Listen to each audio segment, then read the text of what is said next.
So welcome back to Keep Going Podcast with Vin Kennedy. I'm your host, Vin Kennedy. Today we have a special guest. This is Timmy. Timmy, you want to do a brief intro on yourself? Yeah, hey, what's up, everyone? My name's Tim. I am primarily a runner, and this past year I ran across the United States. Been running for about a little more than 3 years or so, and yeah, happy to share any knowledge about the journey.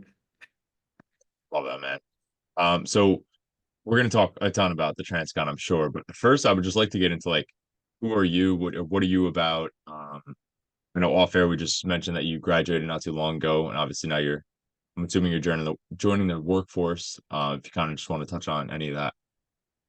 Yeah, sure. Yeah, so I graduated school last December, so I started work earlier this summer. Like we are just saying, like I started work in the summer this year, so while I was doing the transcon, I was between graduation and school. I came up with the idea for doing the transcon, I think my second year of college, and the dream goal would to have been to have either done it before I finished school or before I started work, and I ended up graduating a semester early, so that kind of worked out perfectly on both ends. The plan B there would have either been to like take off my last year of school, do the transcon, and then come back. Ended up just deciding to get it done with and not have that pressure. Um, I work as a software engineer now. It's just a regular 9 to 5 job. Nothing too there. It's really chill. I get to work at home, so great for training. Like if I'm in a training block, I'm pretty flexible with like when I can hop on to work. So that's pretty ideal for me. No complaints there. Otherwise, yeah. I would say I'm definitely more of an introverted person. Like sharing sort of the day-to-day journey on the transcon is not something I typically do. Like if I can just not post anything to social media, like I would probably just go that way. Once in a while I get the urge like, yeah, let's just throw something out there. But outside of running, I skateboard. I started snowboarding last year. I like drawing. I do photography, and I recently just got a keyboard in my apartment again, and kind of picking up piano again after playing like for 10 years throughout my childhood. So yeah, kind of spent the last half of the year adjusting to life after transcon, starting a job, and kind of like not worrying about homework all the time, like having stuff to do like outside of school. So like now after work, like there's running, training, hobbies, and like kind of finding your rhythm again. It's that sort of stuff. Yeah, that's awesome. And I mean, even for myself, and I know I could talk to a lot of other people here where like I feel like when you get deep into running, start running ultras and doing different things, like it could easily consume everything. And I've had people come on here and I'm like, so who are you like outside of an athlete or a runner? And like people are just like, what do you mean? It's like that's my whole thing, which is totally cool. If it makes you happy, of course. But it's cool that you have so many different hobbies you kind of pull from as well. Yeah, I feel like just naturally in life, I find myself like having a hard time making one thing like my entire like shtick. It's like a lot of people will make like one social group or one activity like their whole personality, like try to do everything around it. But like naturally, I just tend to like a lot of stuff and kind of dabble within different social circles. And I feel like that's just kind of what I do. Yeah, that's awesome. And to be able to dabble into different activities and hobbies and run 3,175 miles across the country is awesome. So that obviously is also a big like goal that you had to throw yourself at and put a lot of work in to even get done. Um, so let's, I guess, start right there. So if you want to just kind of give your overall recap of the Transcon, I'm sure I'm gonna have questions like as we go, but just from your personal experience. Yeah, right off the bat, I would say almost nothing that you hear about from someone else, watch, or read about, I guess, will fully sort of encapsulate like the feelings that you go through, the emotion swings, and like just how freaking hard it is. Um, like when I was doing it, I would post a story, be like, great, this is like the start of another day, and like smashing it today. And then like an hour later, just like post like complete unhinged rants about like almost getting hit by a car or just like the weather being complete trash. And so it was like really oscillating, and but that's just how it is out there because for the large majority of miles, it's just you. You're extremely vulnerable. Like so much of the landscape out there is it's incredibly vast and empty, and then you're just a tiny little figure making their way like through the landscape, and it's just like it's not built for humans. I mean, like really, so much of the country is connected by roads, and a lot of time it's just it was built for cars. An instance of that like is it's really hard to find a safe route in the sense that you either get like a really nice like shoulder off the road or on the road. In some places, like if it's a state highway, there's a higher chance of it having a bigger shoulder like they do on interstates.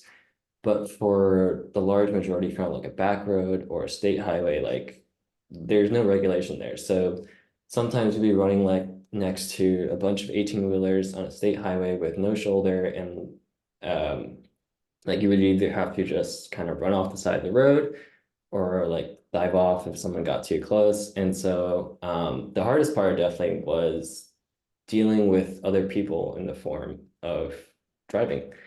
Um, and then like couple on top of that, other days you would have just super extreme weather.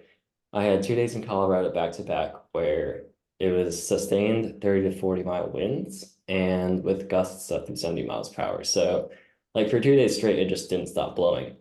And the first day I was like I like tried to keep an even demeanor, like I didn't want this to affect me.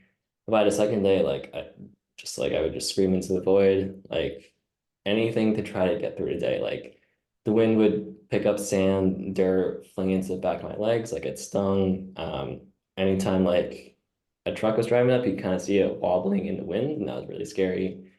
And then for the most part, it was a tailwind. So normally that would be helpful, but like 30 something days in, your legs are shot, like you can only go so fast. And with the tailwind pushing you, I was spending a lot more effort kind of like stopping myself because it was just accelerating me along. And so there's so many factors outside your control that it's like it's really impossible for someone really to kind of show it all, especially the people who are aspiring to take on the journey. And that's just, I guess, like another challenge of the transcon. Like it's really how much you can weather. And I've been writing about the trip since I got back, and it's pretty slow progress, but I've come through like a lot of reflection on this. And one thing that really stood out was like the definition of endurance sports. Like before, the way I thought of endurance is just like it's like a term you throw around. It just like pertains to just like running for a while, right? But after doing this, like there's a further meaning to it in the sense that like it's how much you can endure physically or mentally and then still keep going. Yeah. No, absolutely. I mean, I could only imagine. So how did you break it down mileage wise, and then how many days did it take you? Yeah, so mileage wise, averaged out to around like 35 to 37 a day, and then it took 88 days in total. Okay. And how, on average, how long were you out there per day? So I had 3 days out of the entire 88 where I felt good. I felt fast and strong. No, it was 4 days. So day one, uh, one day in Colorado and then two back to back in Missouri. And on those fast days, I did about 7.5 hours, about 35, 36 miles. And every day else, it was 8 to 8.5 hours. And so how did you hear about the Transcon? So I heard with the Transcon, it all started like I was frustrated because like I wanted to be able to make a difference in the world, or at least like try to take a step that would have meaningful impact. And I was just like trying to find out how I can match a strength that I have to something that would actually be useful. Because like I feel like traditional methods of trying to encourage change, like you go into politics, you protest or something, but like I don't know if that really meshes with me. And so this was right after I kind of started running on my own, just like 3.5 months inside to do a marathon. And so I was just like riding that high. I was like, all right, cool. I have a gift of being able to suffer physically. And so how can I use that to further something I care about? And so I was just like, well, what's the longest distance I can think of running wise? And it's like an image of the US like popped into my head. I was like, damn, okay, I could run coast to coast. And like, I didn't know if that was possible. So I just like Googled it. And I was like, all right, let's see if someone has done it, if someone who's vegan has done it. And um, now a friend of mine, Robbie Ballinger, showed up through Google search. And I kind of followed his stories, or his story, like the news, and then kind of um, read through his blog. And I was hooked. Yeah, that's awesome. And I was actually just going to ask, do you know anybody that's done it? Obviously, did you meet them prior to or after? Yeah, so I would say I probably met 2 or 3 people in person. So I heard about Robbie's story November of 2020, and then he came to New York in March of 2021 to do an FKT around Central Park. FKT, if you don't know, is fastest minute time. It's kind of a little subset of ultra running where people like try to do like an unsanctioned record around a certain course. And so when I saw that he was coming to New York, it was just a few miles away from me. So I joined him for a few laps, got to talk to him, and like from there, like he was really great at answering any questions I had. After that, it was Hella Sabide, who ran in 2021. I met him through a couple of like shakeout runs before the New York Marathon, and this other guy called Bearson, who is actually in the process of their transcon right now under the username Dead Scout. So he first walked across the country in a giant bear costume that weighed like 80 pounds, and then he ran from New York back to his house in LA, and now is on another crossing from LA back to New York. That's so interesting. I've actually been following him. Friends have been actually sending him around. I did not know that he's technically done it twice, though Yeah. it was different ways. Mhm. That's interesting. And so for personally for you, what was like the high of the transcon that you remember? Like what were the really like fruitful moments that you remember? So there were, I think there's different tiers of the good moments. First, an overall breakdown, like day to day, like I would tell myself and like how the reality kind of meshed with my expectations. And so I think it was like 50% bad, 30% okay, and 20% actually good. So that's how the realistic breakdown came to be. So the large majority of it is it's uninteresting, it's hard work, it's grinding, and then peppered throughout in these really tiny moments are the special parts that like you really cherish. The very first one that came was like day 28, I think. At the end of the first month, I kind of started to believe that I had the hang of things. And from what I've read online, it's like the fourth week or so is typically when people kind of feel like they're adjusting to the new routine. And so for maybe like almost a week there, I feel like, yeah, like I got this. And the next 2 months or so, they're just gonna be like smooth cruising, it's gonna be great. So yeah, on day 28, just hopped out of the van, like no hesitation, just started running. And that was like the first really like smooth day. I I handled my emotions, like there wasn't too many challenges, like the miles weren't too difficult. And yeah, I think that was like after in the end of the day, like I was like, yeah, I think I got this. And a week later, that illusion shattered pretty badly. Um, and a few days after I had crossed over the highest summit of the run. Rob and Tyler came and found me and like they flew out and they drove out and they met me somewhere in the middle of rural Colorado and they joined for a weekend. And the second day they got the town of Antonita to show up on their main street. We had like a fire parade. That was a super cool weekend. Definitely memorable. Um, and then after that, I think there were just a few days like spread out through the weeks where like I just woke up, started running, it felt great, and then just like was able to push the pace through the whole day. So two of those happened in Missouri. I just really want to get out of Missouri because I think that was like my least favorite state. And so I was on a rail trail, the Katy Trail, and so I was really just able to push the distance on those 2 days and just felt really good. And then, of course, the last day, really be able to kind of allow myself to believe that the end was real.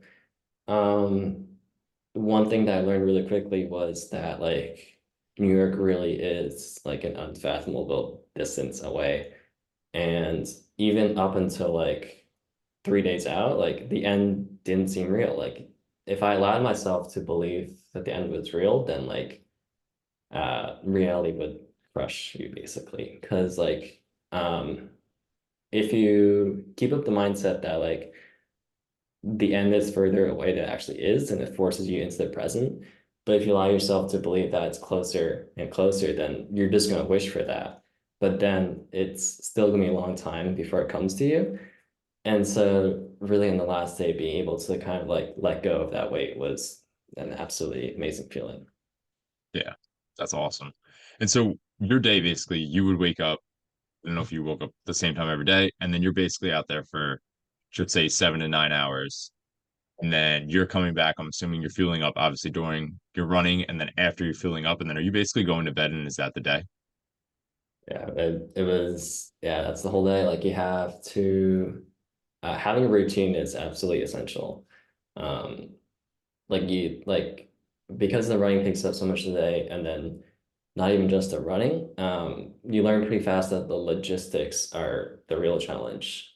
Like just being able to, I guess, just like have a routine, like not need to think about stuff is like absolutely essential. So I would wake up in the morning.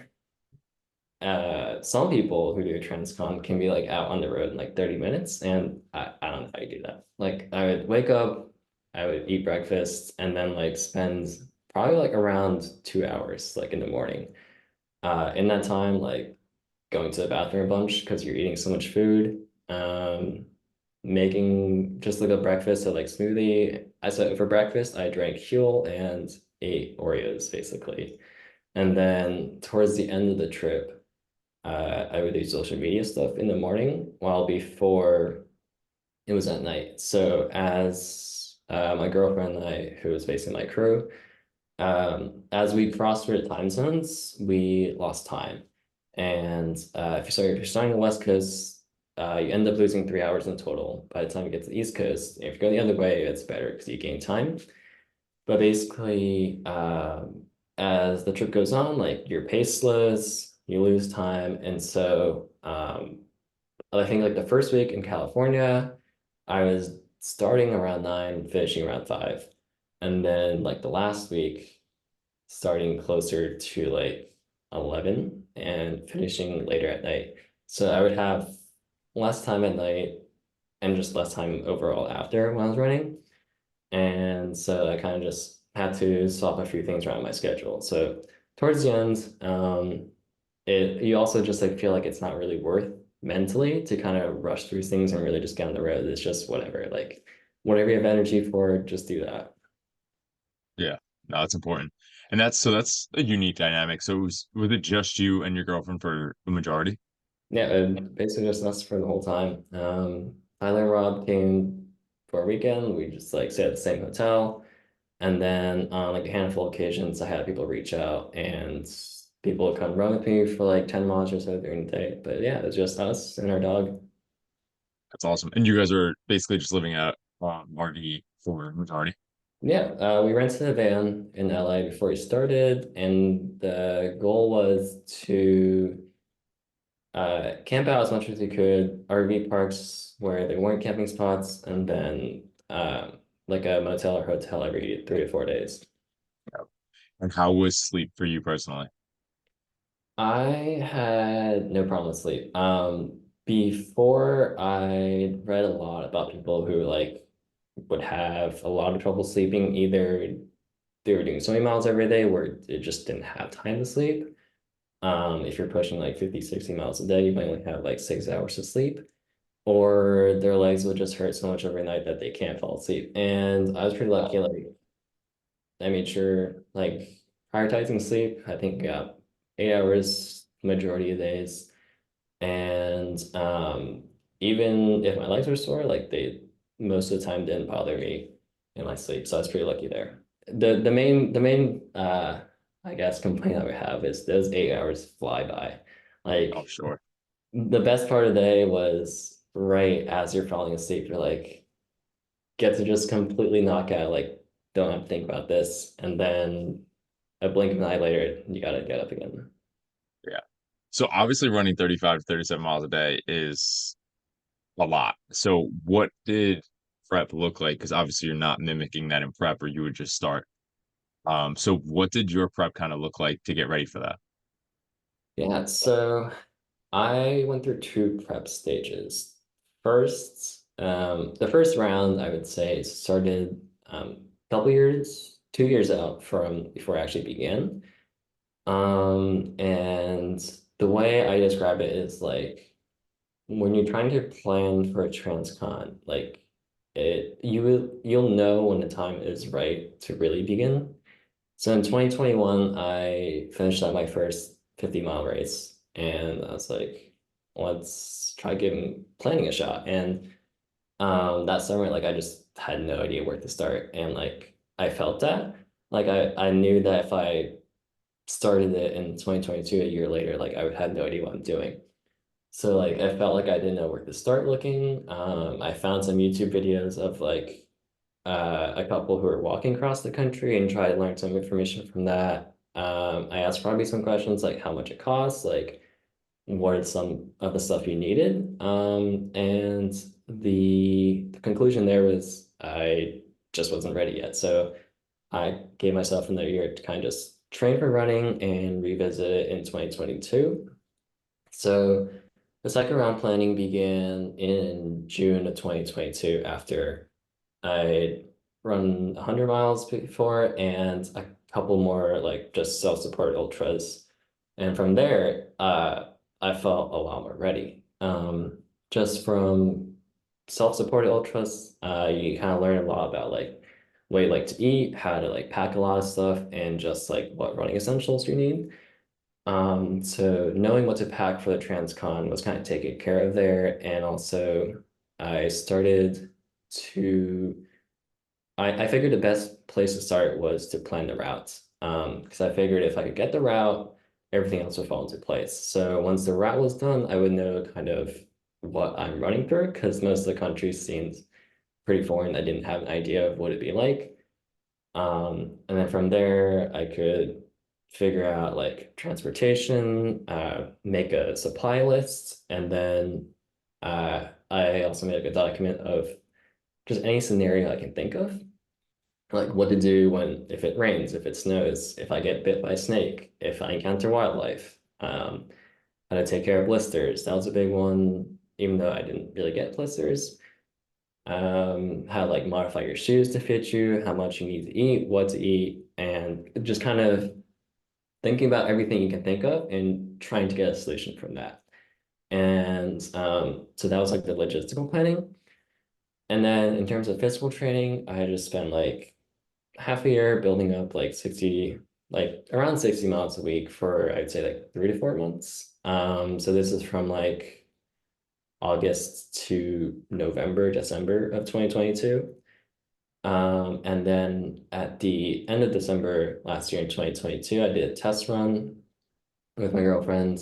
We just took a car and we kind of mimicked the same distance I would do in the Transcon, but for about a week. So I started at our apartment in Brooklyn and then ran up to Boston. It took about 6 days. And so the goal of that was to, yeah, it was, I think that was super beneficial because I got the confidence I could do the distance every day. I learned that you do get stronger to an extent over those days, even if you're doing like a much bigger mileage than you do in training. And I learned that I needed to change what I was eating after the run. Because during that week, I just didn't want to eat anything afterwards. So I knew that was something I needed to focus on for a transcon.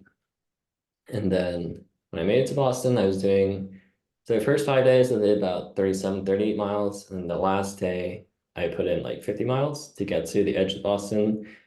I was trying to outrace a snowstorm and wanted to be done. So just had to like push it that day. Yeah, so I then took a couple weeks off, went on vacation, took a little break, and when I got back, um, it was mid-January, so I did 3 weeks of 100 miles back to back, which put me at the start of February where I began a taper. So during the taper, didn't really run too much, mostly just sorting out any logistics remaining, like how to get to LA, making sure that I would have like all the supplies I needed in LA when we started. And then last week, LA flew out, got to van, make sure everything was in order, and then just started. And how much did it like cost on average? Or Yeah. on average, how much do you think it will cost for someone to do? So there's different tiers. The original plan for me was to do it completely on my own, and then I just didn't have enough time to go and like really get comfortable, like learning how to pitch a tent, like survive on my own, basically, like afterwards. So I ended up buying just like a really heavy duty like baby stroller for running, and a lot of people who do a solo tend to push a stroller around with all their supplies, and so I ended up scrapping that, and my girlfriend came along. We decided to get a van instead. So for us, for two people, it came out to around 22 to $23,000. We managed to find a subletter for our apartment, which is normally like a little over 3,000 a month anyway. So like if you sort of factor that in, it's about 9,000, $10,000 out of those $22,000. So around like I guess net would be like 12,000 basically extra. But if you do it solo, like there's a group on Facebook called USA Crossers. From what I've heard there, like it's doable on $2 to $3 per mile. So like anywhere from five to $10,000 solo.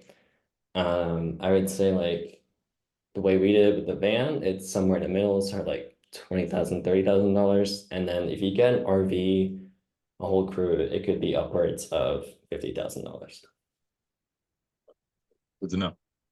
And obviously, like, congratulations, because that's an incredible feat. And I'm just curious, like, so what does running look like now to you? Like, is it almost, I would assume people almost have like, there's such a high, and then you come home and it's like, I know you're hitting a 50 miler this weekend through Prospect Park, which is awesome. But like, do you almost like belittle other distances? Like, how do you view running? How do you view like even a runner's high is probably like, what is that at this point? Yeah, it's not so much I belittle other distances now. It's more like um realizing that there's so many disciplines within ultra running because there is the multi-day like events, and even within multi-days there's different variants. Like you have the stage races, which is like you run a set distance every day, and then whoever wins is just who completes each of those stages the fastest. And then you have the more traditional like multi-day road racing, which is just like they throw runners around like a 1 mile loop. You run, I think the longest for that is like 6 days. So you just run as far as you can in 6 days. And like I might have a knack for that. I don't know. Like I might give that a try sometime in the future. But also does show that everyone kind of has a specialty in ultra running. And for me, like I do think that like I'm still super inexperienced with like 100-mile races or like 150 to 200.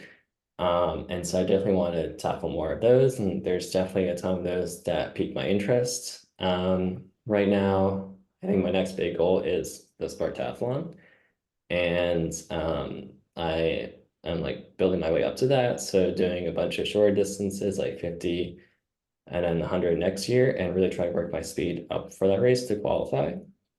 And I think overall, the way I view like a goal is that like most goals like feel the same no matter how big they are. Like I feel like a goal for me just gives me purpose throughout training. Like it gives me something to look forward to. Like it kind of strings together training. So it doesn't really matter like if it's 3,000 miles or 30 miles. Like if it's something I really like am interested in, it kind of all feels the same, which is good and bad. Like it's good in the fact that like I won't be depressed like doing like a really cool 30-mile race compared to transcon. But then like the downside of it is that like I feel like maybe something doesn't feel as significant even if it's like a bigger distance. It's true. It's so relative to the person. And I could even like just for myself, I'm training for a sub 3 hour marathon from January 14th, and I did 100 miles in July. So like I'm very comfortable with the marathon distance, but going at speed obviously is just a different game. So it's true, like switching up the discipline within it can kind of bring back like the specialty with it. Yeah. And my last question I ask everybody is what keeps you going? Like what's your why in those hard days, the days you didn't want to get up? Like what was kind of pushing you through to make sure you finish those miles? Yeah.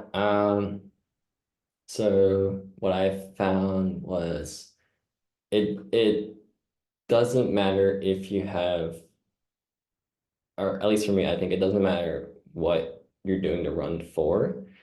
Um, because I think that ended up taking a back seat because my two reasons for doing the run was because I wanted to do it. It seemed incredibly cool, incredibly challenging. The second one was to raise money for VetPod, which is my charity of choice.